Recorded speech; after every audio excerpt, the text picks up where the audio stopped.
বিভিন্ন রকম মাছের মধ্যে ট্যাংরা মাছটাও কিন্তু মোটামুটি সকলের পছন্দের মাছ। এই ট্যাংরা মাছ আমরা সকলেই অনেক রকমভাবেই রান্না করে থাকি।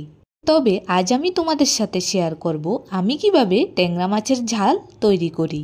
প্রথমে কড়াইতে পরিমাণ মতো সর্ষের তেল গরম করে ট্যাংরা মাছে নুন হলুদ মেখে হালকা ভেজে তুলে নেব। খুব বেশি একটা ভাজার প্রয়োজন নেই, আমার মনে হয় খুব বেশি ভাজা হয়ে গেলে ট্যাংরা মাছগুলো শক্ত হয়ে যায়। আর হ্যাঁ, ট্যাংরা মাছ তেলে দেওয়ার সাথে সাথে কিন্তু ফাটতে শুরু করে, সেই জন্য নুন হলুদ মাখার সময় সামান্য সর্ষের তেল মেখে নিলেই হয়। মাছগুলো আমি খুব সামান্য উল্টে পাল্টে ভেজে তুলে নিয়েছি। এবার সেই কড়াইতে আরও একটু সর্ষের তেল দিয়ে দিয়েছি বেশ কিছুটা পরিমাণ পেঁয়াজ কুচি। পেঁয়াজ হালকা লাল লাল করে ভেজে নিয়ে দিয়ে দেব পরিমাণ মতো নুন, হলুদ গুঁড়ো, 1 চামচ লঙ্কা বাটা। আমি এখানে শুকনো লঙ্কা বাটা ব্যবহার করেছি, চাইলে কাঁচা লঙ্কা বাটাও ব্যবহার করা যেতে পারে। পরিমাণ মতো জিরে গুঁড়ো দিয়ে মশলা আর পেঁয়াজ বেশ ভালোভাবে ভেজে নিয়েছি।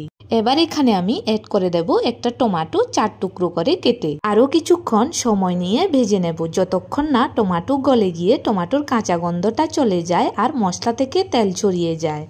এবার আমি অ্যাড করে দেব পরিমাণ মতো জল। ঝোলটা ফুটে উঠলেই ভেজে রাখা ট্যাংরা মাছগুলো দিয়ে হালকা নেড়েচেড়ে 2-3 মিনিট ফুটিয়ে নামিয়ে নিলেই রেডি।